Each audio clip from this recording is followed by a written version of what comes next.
गुजरात की तरफ बढ़ रहा चक्रवाती तूफान बिपरजॉय। गृह मंत्री अमित शाह ने की समीक्षा बैठक। एनडीआरएफ की 21 और एसडीआरएफ की 13 टीमें तैनात। 15 जून को कच्छ के तट से टकराने की संभावना।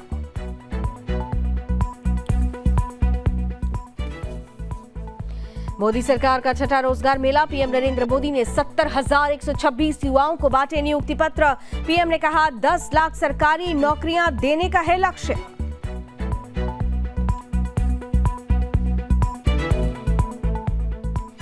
हिमाचल प्रदेश में जिहाद की दर्दनाक वारदात किए हिंदू लड़के के 8 टुकड़े। स्थानीय लोगों को आई दुर्गंध तो मुस्लिम लड़की से संपर्क का अंजाम। बोरी से टुकड़े बरामद। मालेगांव में करियर गाइडेंस के नाम पर धर्म परिवर्तन। बच्चों को पढ़ाई जा रही थी कुरान की आयतें। हिंदुत्ववादी संगठनों में आक्रोश। संस्था के खिलाफ मामला दर्ज।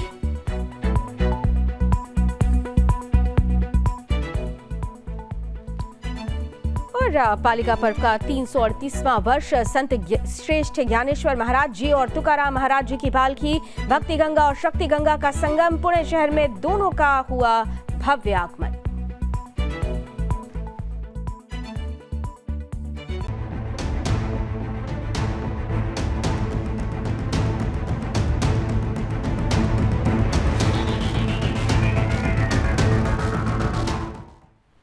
ट्विटर पर सवार टूल किट का वार। नमस्कार, आपके साथ मैं लावनी विनीत हूँ और बहुत विशेष प्रस्तुति के साथ एक बार फिर आपके बीच उपस्थित हो चुकी हूँ। इन दिनों दरअसल 2024 के पहले बहुत सारे ऐसे मुद्दे आ रहे हैं जिस पर वार प्रतिवार की संभावनाएं बढ़ती जा रही हैं और ऐसी ही एक तस्वीर उस वक्त सामने आ गई जब विपक्ष को बैठे बैठाए एक और मौका मिल गया बीजेपी को घेरने के लिए।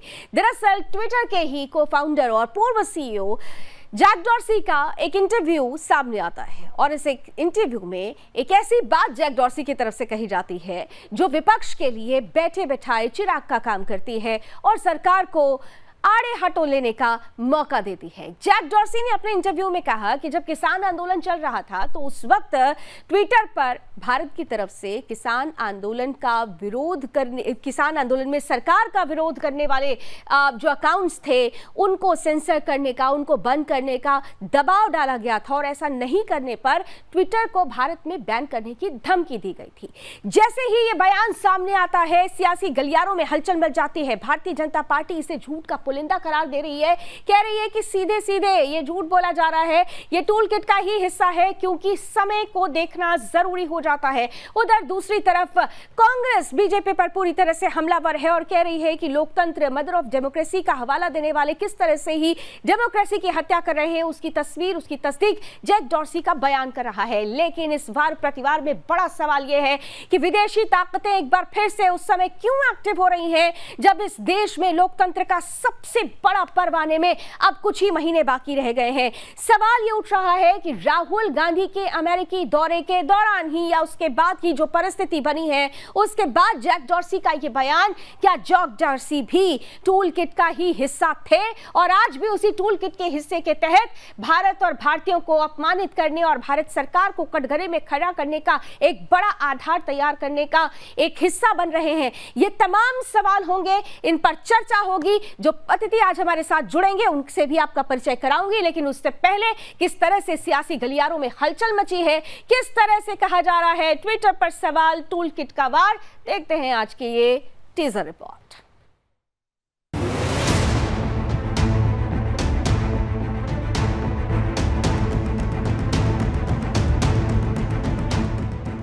ट्विटर, टूल किट और सियासत, ये शब्द एक बार फिर से कीवर्ड बन गए हैं। वजह है ट्विटर के पूर्व सीईओ जैक डॉर्सी। जैक ने एक इंटरव्यू में दावा किया है कि उनकी कंपनी के पास भारत से कई रिक्वेस्ट आई थी जिसमें किसान आंदोलन को कवर करने वाले अकाउंट को ब्लॉक करने को कहा गया था। जैक ने क्या कहा आपने अब तक कई बार देख लिया होगा, सुन लिया होगा। अब इसके पीछे की कहानी भी समझ लीजिए। आखिर क्यों जैक सरकार पर हमलावर है? दरअसल ये कहा जा रहा है कि जैक अब टूलकिट का हिस्सा बन गए हैं जो सरकार विरोधी एजेंडा चलाती है। जैक की अगुवाई में ट्विटर को एक टूल किट की तरह इस्तेमाल किया जा रहा था जिसकी सनद है सरकार और ट्विटर के बीच का टसल। आप समझिए ट्विटर का इस्तेमाल टूल किट की तरह कैसे हो रहा था। फरवरी 2021 में किसान आंदोलन को लेकर ट्विटर कई तरह की भ्रामक और भड़काऊ जानकारियों को साझा कर रहा था, जिसे लेकर ministry of electronics and information technology ने सोशल मीडिया कंपनियों, OTT प्लेटफॉर्म और डिजिटल पब्लिकेशंस के लिए नई गाइडलाइन जारी की, जिसमें प्लेटफॉर्म्स पर पब्लिश होने वाले कंटेंट के लिए कंपनियों की जिम्मेदारी तय की। लेकिन ये बात जैक डॉर्सी को नागवार गुजरी, इतनी नागवार कि जून 2021 में तत्कालीन उपराष्ट्रपति वेंकैया नायडू और RSS चीफ मोहन भागवत जी के ट्विटर अकाउंट से भी ब्लू टिक रिमूव कर दिया गया था। इतना ही नहीं, जून 2021 के अंत में जैक डॉर्सी ने तत्कालीन IT और लॉ मिनिस्टर रविशंकर प्रसाद का ट्विटर अकाउंट लॉक कर दिया था।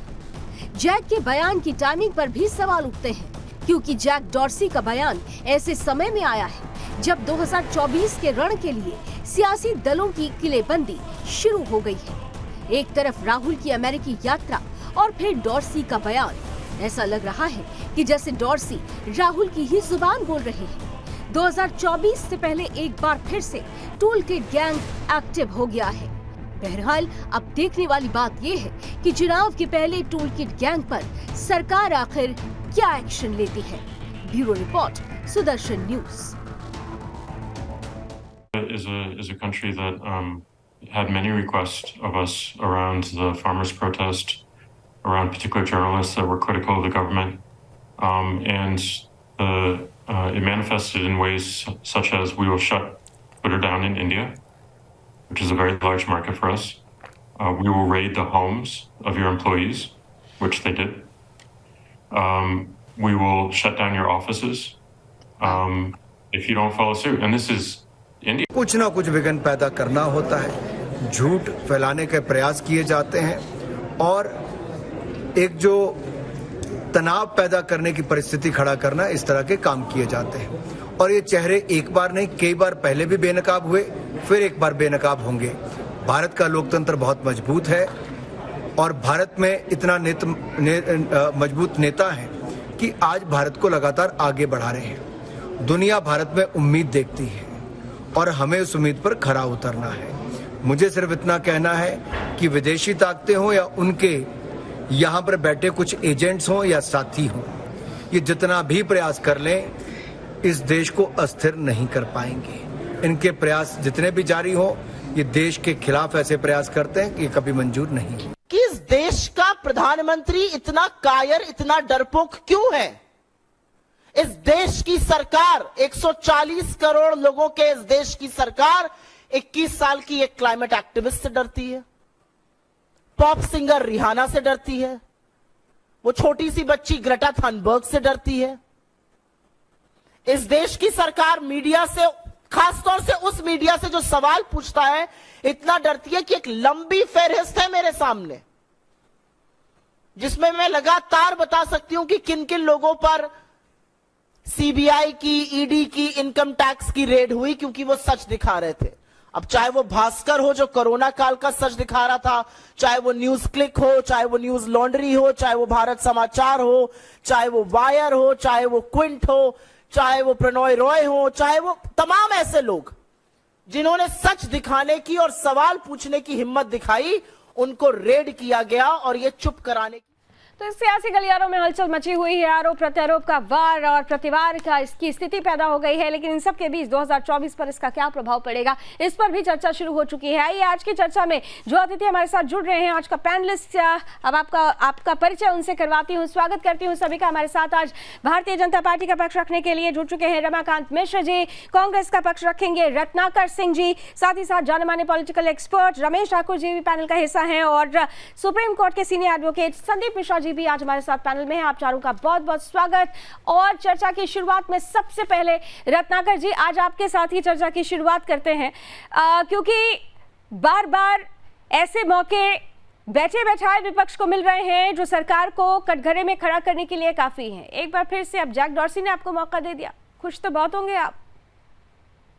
लावनी जी, देखिए इसमें खुश होने की बात नहीं है। आज भारत देश में जिस तरह से इस तरह की कार्रवाई की जा रही है, जो सरकार जो तानाशाही रवैया अपना रही है, और सरकार जो है डर के और सच को छुपाने की कोशिश कर रही है, चाहे वह मीडिया का प्लेटफॉर्म हो, चाहे पत्रकार बंधु हो, चाहे राजनेता हो, उन सारे लोगों की आवाज को दबाने की जो कोशिश भारतीय जनता पार्टी की सरकार कर रही है, निश्चित रूप से भारत का यह देश में इस तरह की घटनाएं पहले नहीं होती थी।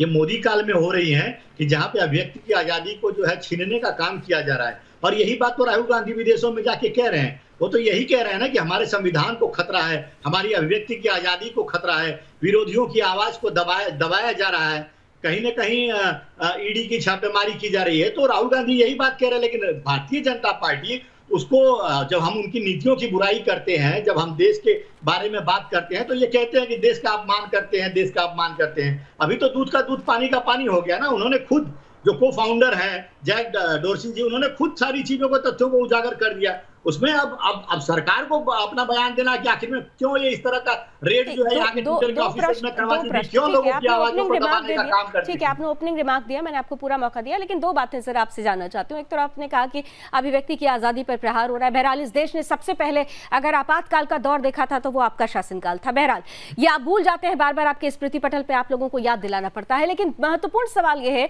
जैक डॉर्सी जो आप लोगों के लिए अब एक बड़ा हथियार, में वेपन कह रही हूँ, आप लोगों के लिए एक पॉलिटिकल वेपन बन चुके हैं, उनका बयान एक पॉलिटिकल वेपन बन गया है। जैक डॉर्सी की टाइमलाइन को लेकर बड़ा सवाल उठ रहा है। अभी राहुल गांधी जी दौरा करके आते हैं, फिर जैक डॉर्सी का ये इंटरव्यू और इस तरीके का बयान देना। अगर जैक डॉर्सी को वाकई लग रहा था कि भारत में लोकतंत्र खतरे में हो रहा था, ऐसा दबाव बन रहा था, तो तब तो वो इस तरीके की एलिगेशंस तब भी लगा सकते थे जब एलन मस्क ने ट्विटर फाइल्स के जरिए ट्विटर को एक्सपोज करने की कोशिश की थी। बड़ी तस्वीरें उस वक्त भी सामने रख सकते थे। इसीलिए प्रश्न पूछा जा रहा है कि कहीं ऐसा तो नहीं है कि वो भी एक टूल किट का जो पहले भी हिस्सा थे, आज एक बार फिर उनको मौका मिल गया है। रत्नाकर जी। लावनी जी, देखिए अभी जो जंतर मंतर पे जो बीजेपी के सांसद के ऊपर जो आरोप लगा है, वो भी मामला कई सालों पुराना है। तो निश्चित रूप से जब सही वक्त आता है, जब सही समय आता है, तो लोग अपनी बातों को रखते हैं, प्लेटफॉर्म पे रखते हैं। तो शायद उनको लगा होगा कि अभी जो ये बात कहने सही वक्त चुनाव के दौरान ही क्यों आ जाता है साहब? सही वक्त तभी क्यों आता है जब चुनाव का ये बातें हैं। सही वक्त के लिए तो पूरा 365 नहीं, महत्वपूर्ण है सर, महत्वपूर्ण है, महत्वपूर्ण इसलिए है क्योंकि चुनाव के समय ही ये बातें क्यों याद आती हैं। अब सुन लीजिए, अब मेरी बात सुन लीजिए जी। लावनी जी, महत्वपूर्ण ये नहीं है कि समय कौन सा है, महत्वपूर्ण ये है कि भारत में संविधान, लोकतंत्र की हत्या क्यों की जा रही है। इस देश में जो बाबा साहब अम्बेडकर का संविधान जहां चलता है, जहां पे अभिव्यक्ति की आजादी चलती है, वहां पे पत्रकारों के ऊपर इस तरह से उनके ट्विटर ब्लॉक करना, राजनेताओं का बाबा साहब अम्बेडकर का आप लोग जिक्र बार बार करते हैं, लेकिन बाबा साहब अम्बेडकर के संविधान को कितना माना जाता है, कितनी सहूलियत के साथ आप उसको लेते हैं, कहां कहां उसका अपमान होता है, फहरिस्त बहुत लंबी है। रत्नाकर जी नहीं, बोर्ड मत करिए, पॉइंट पर ही रहिए। आप लोग बार बार संविधान का हवाला देते हैं, लेकिन संविधान को किस तरीके से हाशिए पर रख दिया जाता है इस देश ने कई बार देखा। आप बार बार लोकतंत्र की हत्या की बात करें, मैं आपको आपातकाल पे भी लेके गई। बहरहाल रमाकांत मिश्रा जी, ठीक है, रमाकांत मिश्रा जी, ठीक है, ठीक है रत्नाकर जी, ओपनिंग रिमार्क के लिए मैंने आपको बहुत मौका दिया। रमाकांत मिश्रा जी के पास जाते हैं। लगातार गिरते जा रही है, ठीक है, बोलने की अभिव्यक्ति की आजादी जो खतरे में पड़ गई है आज। कौन रोक रहा है सर? क्योंकि ये ईडी, कौन रोक रहा है? आप तो भारत माता को डायन तक कह देते हैं, भारत तेरे टुकड़े होंगे इंशाल्लाह, इंशाल्लाह करने वाले लोग हैं। कौन रोक रहा है? इतिहास उठाकर देखेंगे तो ऐसी लंबी फहरिस्त है। रमाकांत मिश्रा जी, चलिए ठीक है। रत्नाकर जी, अभी लंबा समय, बाकी के 3 मेहमानों को भी सुन लेते हैं। ओके रमाकांत जी, ठीक है, ठीक है रत्नाकर जी, एक सेकंड प्लीज। डरी हुई है और वो सच को छुपाना चाहती है। ठीक है रमाकांत जी, आप लोग डर गए आप लोग। रमाकांत जी, देखिए लावनी जी, यहाँ पर जिस तरह से भारत के अंदर में अभी भ्रष्टाचार की दुकान बंद हो चुकी है, जहां धर्मांतरण का जो खेल चल रहा था वो भी दुकानें अब बंद हो रही है। कानून का जब दुरुपयोग होने की बात हो रही है, वहां पर अब ये दुकानें बंद हो रही है। खास करके अब जब हम देखते हैं लोकतंत्र बचाने की बात होती है, तो आज हमारे देश के विपक्ष के नेता ये कहते हैं यूएसए से और यूरोपीय कंट्री से, जो कि हमारी लोकतंत्र की रक्षा करिए। भाई ऐसा विपक्ष तो सब देश में होना चाहिए, जो पूरे विश्व को कहे जो कि हमारा लोकतंत्र खतरे में है और आप आकर के हमें बचा लीजिए। ये सारे टूल किट के हिस्से हैं। आज देखिए बीबीसी हो या आपका ट्विटर हो, हर जगह आप देखेंगे जो एक टूल किट के माध्यम से जिस तरह से सरकार के सामने में एक चुनौतियां खड़ी करने की कोशिश करते हैं, लेकिन ये चुनौतियां बिल्कुल सरकार के सामने नगण्य हो जाती है, क्योंकि सरकार अपनी योजना, अपना संगठन इन सब पॉलिसियों के ऊपर में चलती है। और निश्चित तौर पर ऐसे संगठन, ऐसे टूल किट का हिस्सा कोई भी हो, उसको नगण्य कर दिया जाता है और बिल्कुल आप देखेंगे जनता के सामने रेड डालना ये खुल जाती है। राहुल गांधी जी आज चाहे वो डरसी हो, दोनों जाकर के विदेश में जाकर के सरकार के ऊपर में हमला करते हैं। अरे कम से कम आप अपने गिरेवान में झांक कर तो देखिए। आप जंतर मंतर पर बेटियों की बात कर रहे थे, लेकिन अजमेर कांड की जब हम बात करते हैं तो आपके मुंह में कहां से दही जम जाता है। आपके ही तो कांग्रेस युद्ध के बंदे थे, जो व्यक्ति थे जो कि देश को संसार और राज्य को संसार करने की कोशिश कर रहे थे। उस समय में आपकी बोलती कहां चली गई थी। आज डरसी को आप आदर्श मानते हैं। आप आज मान लीजिए चाहे वो हिंडनबर्ग हो, चाहे वो टूल किट के माध्यम से आप देखेंगे ट्विटर हो, नहीं तो रमाकांत जी, नहीं रमाकांत जी, तो फिर क्या आप मानते हैं, ठीक है एक सेकंड रमाकांत जी, तो फिर क्या आप मानते हैं कि जैसे जैसे चुनाव सामने आएगा और करीब आएगा वैसे वैसे बहुत सारी विदेशी ताकतें होंगी जो आपके सामने चैलेंजेस खड़ी करने वाली हैं, ऐसी बहुत सारी चीजें उठेंगी। देखिए ऐसा है 2024 के चुनाव के अंदर में अभी 10 महीने बाकी है। अभी आप ऐसे अनेक भस्मासुर देखेंगे जो हमारे देश के अंदर में, सरकार के अंदर में चुनौतियां खड़ी करने की कोशिश करेंगे। ठीक है, एक कमेंट रमेश जी और संदीप जी का भी ले लेती हूँ, फिर आप दोनों को मंच दे दूंगी क्योंकि वार प्रतिवार का मुख्य मंच आप ही लोगों के बीच है। लेकिन रमेश ठाकुर जी आपके पास आते हैं क्योंकि आप एक पॉलिटिकल एनालिस्ट हैं, एक वरिष्ठ पत्रकार रहे हैं, आपने बहुत सारी परिस्थितियां देखी हैं। अभिव्यक्ति की आजादी पर प्रहार करने की बात बार बार कही जाती है, लेकिन ये कोई आज का समय नहीं है, पहले भी ये दौर देखा गया है। पहले के दौर और आज के दौर में एक बड़ा फर्क क्या देख पा रहे हैं आप? और जैक डॉर्सी जैसा शख्स जिसको अब टाइमलाइन को मैं बार बार कह रही हूं, टाइमलाइन पर प्रश्न उठ रहा है, अगर परेशानी थी तो इसका खुलासा तो पहले भी हो सकता था। किस तरीके से आप आकलन कर पा रहे हैं इस पूरी परिस्थिति का? रमेश जी देखिए लाडली जी, अभिव्यक्ति की आवाज की आप बात कर रहे हो, ये जो चीजें अभी चल के आएंगे विदेश से चल के आएंगी। अगर हमारे देश में अगर किसी ने बात कही होती और तो उसके बाद क्या होता तो आपको ऐसा हमें बताने की जरूरत नहीं है। लेकिन सबसे बड़ी बात है ये जो ट्विटर हो गया, फेसबुक और जितनी भी सोशल साइट है, ये सारी एक दुकान के रूप में तब्दील होगी। अब ट्विटर क्या है, कितना बदलाव हुआ है। आप बुक से लेके अब तक जो चीजें हैं, पहले ब्लूटूथ उनको दिया जाता था, जो पब्लिसिटी एजेंसी ठीक होती थी, अब आप पैसे दे दो ब्लूटूथ ले लो, तो ये सारी चीजें होती आई है। तो अभिव्यक्ति की जो आजादी की बात कही जाती है, जो एक फ्रीडम ऑफ स्पीच की बात कही जाती है, वो सिर्फ कागजों में कहने के लिए दिखती रहेगी। लेकिन रही बात मुद्दे पे आते हैं। अभी जो मुद्दा सामने आया कि ये 1.5 साल पहले का जो मसला है, अब आपने उठाया, अब आप चीज में बताइए। उस समय तो आप सीए थे, उस समय बड़े ओहदे पे थे, तो एक ही चीज आप उस समय भी पटल पर रख सकते थे। अगर रखते तो मुझे लग रहा उसकी एक वैल्यू और उसकी महत्वपूर्णता कुछ ज्यादा होती है। लेकिन जब आप सीईओ हैं नहीं, आप संस्था से बाहर हैं या कुछ भी कर रहे हैं, तब उसके बाद में ये बम फोड़ रहे हैं। और उस समय जब बम फोड़ रहे हैं, जब हमारे यहाँ चुनाव होने वाला है, तो जाहिर सी बात है सवाल उठेंगे। इस बात में गंभीरता है, सच्चाई है, ये तो दूर की बात है। लेकिन सबसे बड़ी बात ये है तो सरकारें आज की डेट में क्या हो गया, अगर वो अपनी बुराइयां सुनना नहीं चाहती हैं।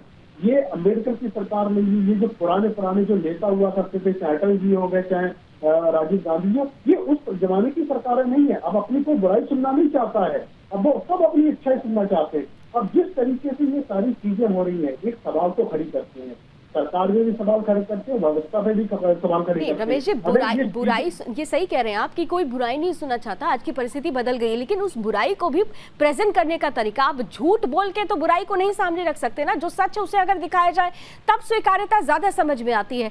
ये तो आपने भी देखा था कि किसान आंदोलन के दौरान किस तरह से एक पूरी टूल किट की कहानी हमने 10 डिबेट्स इस पर की, और सच जो था वो सब प्रमाणित था, प्रमाण के साथ पब्लिक प्लेटफॉर्म पर आ रहा था।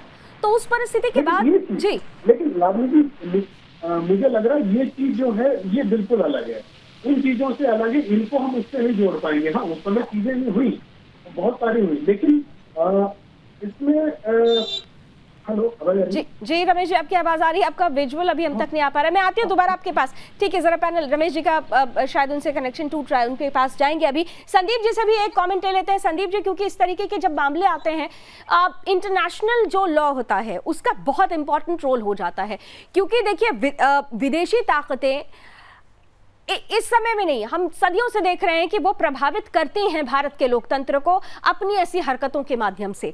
लेकिन हम डोमेस्टिक जो लॉ है उसके अकॉर्डिंगली तो उनको हम किसी भी तरीके से प्रहार करके रोक सकते हैं, लेकिन अगर विदेशी सरजमी से ही ऐसी परिस्थितियां बनती रहें तो फिर इंटरनेशनल लॉ के मुताबिक हम ऐसी ताकतों के खिलाफ क्या एक्शन ले सकते हैं? ये पूरी परिस्थिति, इस पूरी परिस्थिति का कानूनी आकलन आपकी नजर में क्या कहता है? देखिए लावनी जी, ट्विटर के बारे में एक चीज स्पष्ट है कि सीरियल ऑफेंडर है और ट्विटर भारत ही नहीं अपने देश अमेरिका के कानूनों को ही नहीं मानता है और इनकी गतिविधियां जो होती हैं, इनका जो एक मैकेनिज्म है, अपने हिसाब से डिसाइड करते हैं कि कौन हेट मॉन्गर है, कौन पीस लवर है, कौन शांति का पुजारी है और यही डिफाइन करते हैं। आखिर ये सोचिए, ट्विटर पे ऐसे ट्रेंड चले, चौकीदार चोर है, मौत का सौदागर, लेकिन ये सब अकाउंट कभी ब्लॉक नहीं हुए, इनके खिलाफ कोई कार्यवाही ट्विटर ने नहीं करी। लेकिन जब ट्विटर ऐसी गतिविधियां सरकार कहती है कि आप कार्यवाही करिए, तो कहने के बावजूद भी ट्विटर उनको नहीं सुनता है। और ये ट्विटर की बात नहीं है, आप जितनी भी विदेशी कंपनियां हैं वो भारत को एक्सप्लॉइट करना चाहती हैं। आप देखिए, मास्टर कार्ड आपका यहाँ पे आया था, भारत को डेटा देने के लिए तैयार नहीं था। ट्विटर की भी यही आदत थी कि हम भारत सरकार को इंफॉर्मेशन नहीं देंगे, कोर्ट का इन्होंने प्रोटेक्शन देना चाहा। लेकिन बात यह है कि जिस देश में आप रहते हैं वहां के लॉ ऑफ लैंड को आपका मानना पड़ेगा। ये इंटरनेशनल कन्वेंशन है, चाहे जो भी हो, आप आपराधिक गतिविधियों में शामिल नहीं हो सकते। इसलिए ट्विटर को भी इस चीज को ध्यान रखना होगा। ठीक है, ट्विटर को इस चीज का ध्यान रखना होगा। और जैसा कि मैं आपके पास आती हूँ संदीप जी, बड़ा महत्वपूर्ण शब्द आपने इस्तेमाल किया था कि बार बार, रत्नाकर जी, अब संदीप जी तो किसी पॉलिटिकल पार्टी से है नहीं, लेकिन फिर भी उन्होंने कहा कि ट्विटर एक सीरियल ऑफेंडर रहा है। एक बार नहीं, कई बार देश के कानून का उल्लंघन हुआ, और अगर कोई विदेशी ताकत देश के कानून का उल्लंघन करती है तो देश की सरकार को यह अधिकार है कि उसके खिलाफ एक्शन लिया जाए। तो फिर इसमें कहां से अभिव्यक्ति की आजादी पर प्रहार हुआ? देखिए लावनी जी, कहीं ना कहीं ट्विटर जो है वो सच को दिखा रहा था और किसानों के आंदोलन को बारीकी से कवर कर रहा था। नहीं तो फिर तो सच वो भी था, जो एक पूरी लिस्ट आ गई थी, क्या वो सच नहीं था कि किस तरीके से किसान आंदोलन को स्पॉन्सर किया गया? अब आपने प्रश्न जो पूछ लिया उसका पूरा जवाब ले लीजिए। बोलिए, फिर मैं जवाब दे। देखिए, कहीं ना कहीं सरकार जो है कंट्रोल करने की कोशिश करती है और जो है अपनी जो सच जो है जो वो दिखाने की, जो छुपाने की कोशिश करती है, इसलिए वो डर जाती है और डर के इस तरह का। चलिए, तो मतलब आपातकाल में आप लोग यही कर रहे थे? आपातकाल इसीलिए था क्योंकि आपने कहा ना कि सरकारें कोशिश करती हैं, तो फिर आप लोग भी यही कोशिश कर रहे थे, इसका मतलब? लावनी जी, अगर मुझे बोलने देंगी तो मैं बोलूंगा, नहीं तो फिर बोलिए, मैं चुप रहता हूँ। आप नहीं, बिल्कुल बोलिए सर, वो तो मुझे नहीं, आप बिल्कुल बोलिए सर, आपके लिए मंच है पूरा। अगर आप मुझे अगर शुरू करते ही आप प्रश्न दूसरा पूछ लेंगी तो ये प्रश्न नहीं था सर, ये प्रश्न नहीं था, ये तो वो तथ्य था जो मैंने आपके सामने रखा। अब आपको तथ्य भी अगर प्रश्न लग रहा है तो मुझे लगता है कि आप इस प्रश्न को समझ रहे हैं। बोल लीजिए सर, बोल लीजिए, नाराज मत होइए, बोल लीजिए सर।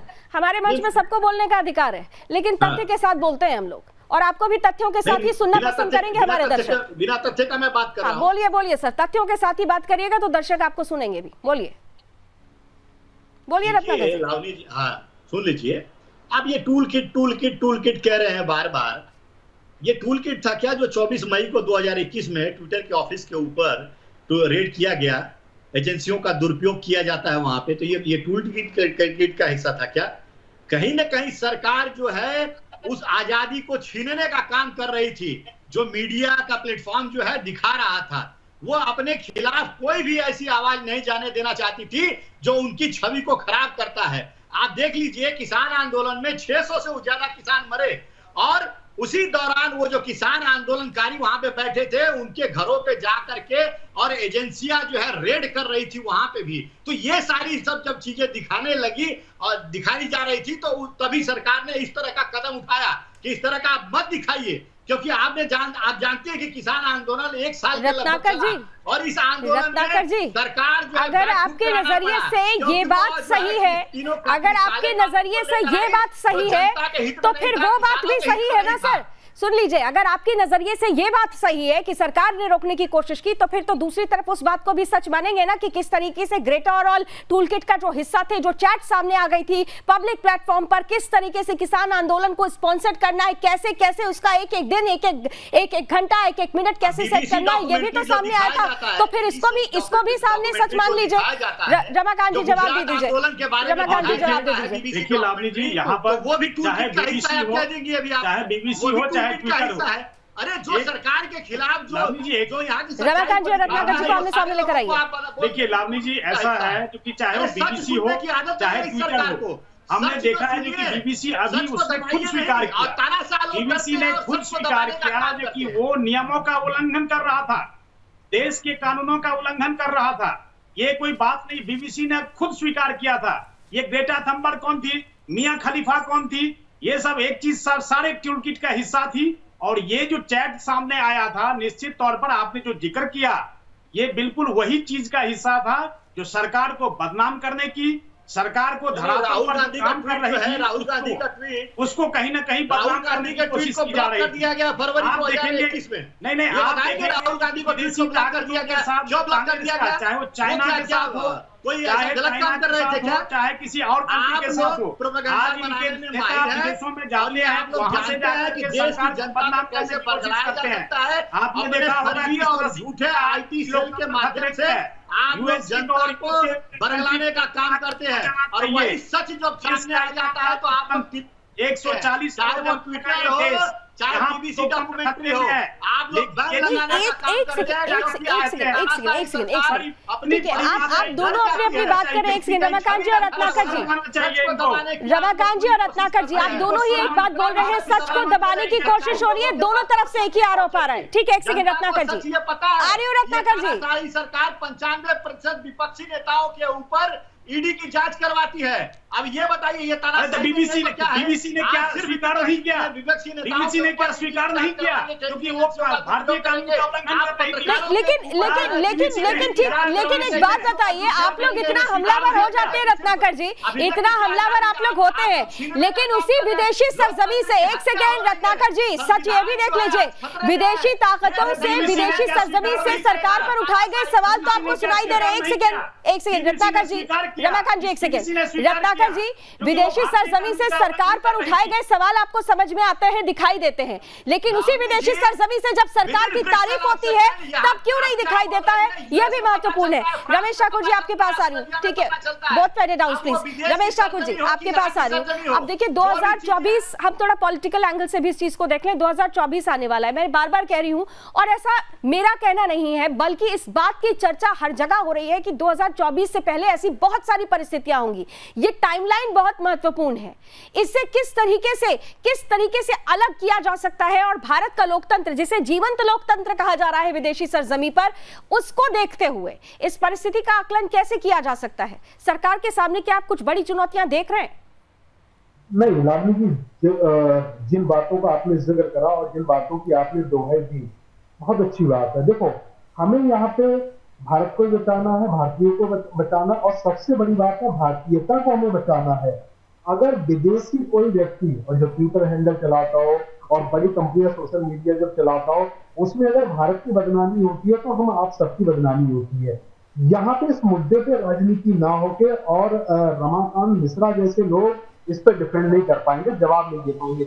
यहाँ सरकार को सामने आना चाहिए, और सरकार को बिंदुवार तरीके से, उनके पास तो इंटरनेशनल लॉ भी है सारे, और आईबी उनका जो विभाग है वो उसको मॉनिटर करता है, सारी की सारी चीजें। उनको जिन्होंने कहा है उनसे पूछा जाना चाहिए कि आपके पास कौन से ऐसे तथ्य हैं ताकि हम जनता के सामने रख सके। इसको चुनावों से मत जोड़ो, इसको कांग्रेस से या भाजपा को मत जोड़ो, ये पूरी एक जमात को बदनाम करने की जरूरत नहीं है। आपको पूरी तरीके से ये एक इम्पोर्टेंट पॉइंट है, ये एक इम्पोर्टेंट पॉइंट है, बिल्कुल रमेश जी, रमाकांत जी, ये इम्पोर्टेंट पॉइंट है। केवल ये कह देने से कि ये झूठ का पुलिंदा है या इस आरोप का खंडन कर देने से काम नहीं चलेगा। आप अपने आप को, अगर आपको देश के सामने प्रेजेंट करना है, तो पहले जैक डॉर्सी ने जो कहा है उसका आधार क्या है, इसके लिए तुरंत आपको मांग करनी चाहिए। रमाकांत जी, रमेश जी का पूरा सम्मान करते हुए मैं बिल्कुल कहना चाहूंगा, क्योंकि आपने देखा होगा किस तरह से हिंडनबर्ग का एक रिपोर्ट आया और किस तरह से अडानी ग्रुप का जिस तरह से शेयर गिरा। ये साजिश के तहत इस तरह की बातें जब होती है, आपने देखा सुप्रीम कोर्ट ने भी इसकी कमेटी तय कर रखी है। नहीं रमाकांत जी, ठीक, ये मान लिया कि साजिश के तहत ये सब हो रहा है। प्रश्न ये है कि अगर साजिशन ऐसी ताकतें सक्रिय हो रही हैं और ये आरोप भारत सरकार पर लग रहा है, मतलब भारत के लोकतंत्र पर लग रहा है अगर, तो क्या ये जरूरी नहीं है कि सरकार इमीडिएट जैक डॉर्सी से ये डिमांड करे कि भाई आप पूरा प्रूफ दीजिए कि कहां से आप पर दबाव बनाया गया। उन मेल्स को आपको सामने पब्लिक में करना चाहिए, जैसा कि उन्होंने कहा कि कई ऐसे मेल्स आए थे हमारे पास, तो उन मेल्स को पब्लिक में कीजिए। आपको नहीं लगता कि ऐसा होना चाहिए? बिल्कुल, देखिए जैसे बीबीसी के बारे में भी, जब बीबीसी की जब डॉक्यूमेंट्री आई और उसके ऊपर में प्रतिबंध लगा दिया। अब बीबीसी की जब इंक्वायरी हुई तो हमारे विपक्ष के नेताओं में पेट में दर्द शुरू हो गया। मैं बहुत ही ऑथेंटिक बात करूंगा।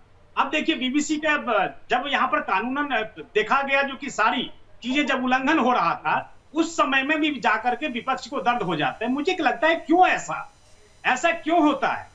आप बीबीसी का इंक्वायरी चल रही है, सरकार इंक्वायरी करवा रही है, कहां गलत कहां सही कर रही है, उस समय में भी विपक्ष उनको डिफेंड करने की कोशिश करते हैं। तो क्या ये प्रश्न नहीं उठ जाता है? क्योंकि आज चाहे वो रमेश जी कुछ कह रहे हैं, फिर संदीप जी आपके पास आती हूँ।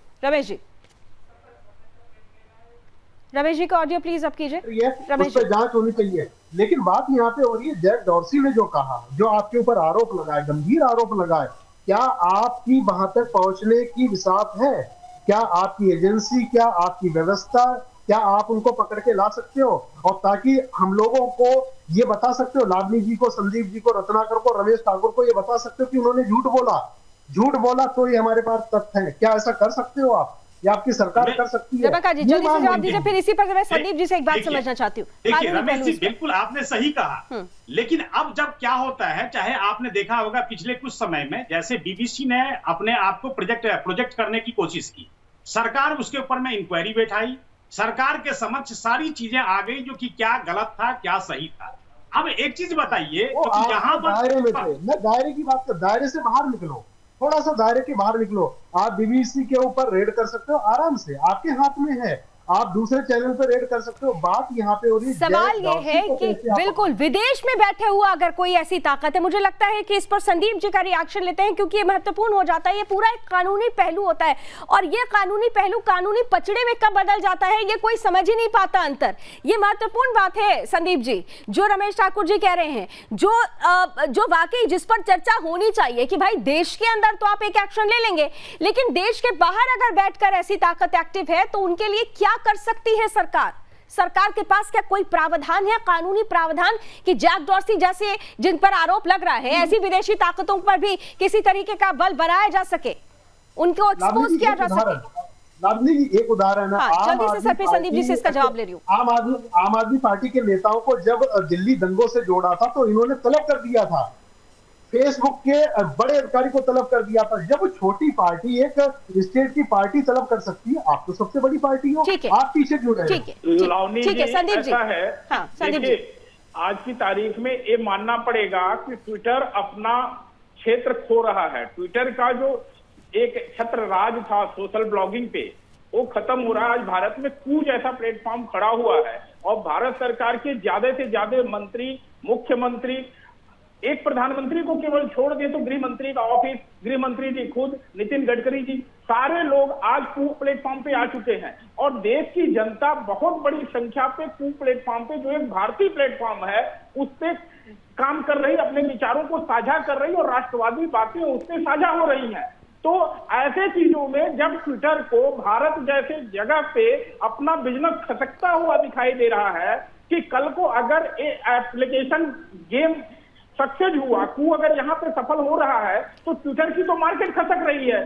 दूसरी बात, एक ट्विटर जो है अपने वेरीफाइड अकाउंट देने के 10-10 हजार रुपए ले रहा है विचार अभिव्यक्ति के लिए। ये ठीक है संदीप जी, मेरा प्रश्न सिर्फ इतना था, मेरा प्रश्न ये था कि सरकार के पास विदेश में बैठे हुए ऐसी ताकतों के अगेंस्ट कार्रवाई करने के लिए क्या ऐसा कोई प्रावधान है? क्योंकि इंटरनेशनल लॉ बहुत सारी लिमिटेशंस के साथ आगे बढ़ता है। जल्दी से सर 10 सेकंड में प्लीज, 10 सेकंड से ज्यादा सर जवाब नहीं दे पाऊंगी। फाइल पे सुना होगा, एक इजराइल के किसी ने बयान दिया था कि प्रोपेगेंडा फिल्म है, लेकिन सरकार ने इस पे कोई रिस्पॉन्ड नहीं किया, इजराइल की सरकार ने भी रिस्पॉन्ड नहीं किया। क्या ये फिर से प्रोपेगेंडा सेट हो रहा है? प्रोपेगेंडा है, एक एजेंडा सेट करने से के लिए तैयारी हो चुकी है, और अगर ऐसी तैयारी है तो वाकई ये सरकार के लिए ही नहीं बल्कि मैं कहूंगी ये विपक्ष के लिए भी खतरनाक है। विदेशी ताकतों को घरेलू राजनीति में हस्तक्षेप करने का अधिकार न तो विपक्ष को देना चाहिए और न ही सत्ता पक्ष को। यही लोकतंत्र की खूबसूरती है। मुझे लगता है कि ये बात हमारी सभी पॉलिटिकल पार्टी समझ सके आसानी से। हमारे पास समय की कुछ सीमाएं हैं। रत्नाकर जी, पुनः मिलन होगा, पुनः बात होगी इस पर, क्योंकि अभी तो मुझे लगता है बात निकली है तो दूर तक जाएगी। फिर से डिबेट में मिलेंगे। Thank you so much gentleman, आप सभी का हमारे साथ जुड़ने के लिए। तो कुल मिलाकर जैक डॉर्सी के बयान ने आग लगा दी है, और ये आग, सियासत की आग कहां जाकर बुझेगी ये अब देखना बड़ा दिलचस्प होने वाला है, क्योंकि 2024 का समय है, चुनावों का समय है, और चुनाव से पहले अगर ऐसी परिस्थिति बनाने की और अपने बयानों के जरिए ऐसी परिस्थिति यहां पर सामने लाने की कोशिश हो रही है तो क्या वाकई मोदी रथ को रोकने का ये बड़ा प्रयास है, और मोदी रथ आगे बढ़ता रहे इसकी तरफ से, सरकार की तरफ से ऐसी विदेशी ताकतों को रोकने के लिए क्या कदम उठाए जाएंगे ये देखना भी इन सबके बीच बहुत दिलचस्प होगा। चर्चा में आज बस इतना ही। देश और दुनिया की तमाम खबरों के लिए आप जुड़े रहिए सुदर्शन न्यूज के साथ। जय हिंद।